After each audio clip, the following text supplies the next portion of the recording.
Ассаламу алейкум, урматтуу туугандар, бардыңыздар менен жакшы жаңылык менен бөлүшүп коюк. 100 адамга умрага бекер жолдомо.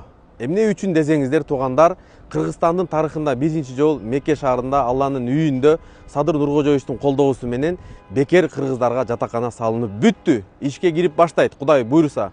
Ошол күнгө карата кыргыздардын арасынан намаз окугандарды, ибадат кылып жүргөндөрдү, Куран жаттагандарды, көз ажиздерди, такыбаларды, имамчылык кылгандарды, студент болуп илим алып жүргөндөрдүн баардыгын ушундай адамдардын арасынан 100 адам Меккеге келгендерге бекер жолдомо.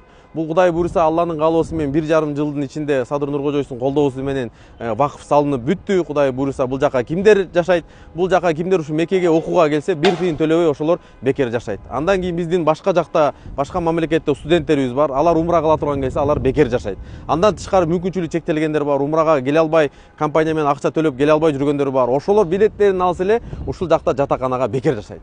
Эскертип кетүү нерсе, буга эч ким эч кандай салымы кошулган жок. Садыр Нуркожоевичтин өзүнүн колдоосу менен эч кандай муфтияттын же башка нерсенин же башка бир дин комиссиянын кошуусу жок. Өзүнүн колдоосу менен бүттү. Кудай буйруса. Эми анча мынча да акча бергендер бар эле вакыфка деп, Кудай буйруса биз эми экинчи жолу өзүбүз Кудай буйруса жер алдык. Ушул жактан карап жатабыз азыр, Кудай буйруса экинчи вакыф салынат. Бул дагы иншалла Кудай буйруса кыргыз элине өткөзүп берилет. Ажылыкта келгендер ушул жака бекер жатат. Кудай буйруса буга чейин элдер айтып жүрөт, ажылыкта келип биздин ата бабалар таштап кеткен. Урматтуу туугандар, менин сөзүмдү мындай четке какпастыр, муфтият өзү подтверждение берет чыгар. Биздин ажылыктар өзбектердин вакыфтарына жатып келген. Эми Кудай буйруса акырын кыргыздар дагы өздөрү көздөрү ачылып, берешен байлар көбөйүп, Кудай буйруса Кыргызстанда бир дагы ажы башка жака эмес, өзүбүздүн вакыфтарга жата турган күндөр да келет. Аллах таала жашооңуздарга, өмүрүңүздөргө береке берсин. Бул жакта Кудай буйруса ушул айдын ичинде видеолордун бардыгын көргөзөбүз. Бүткөнчө эч кимге көргөзгөн жокмун.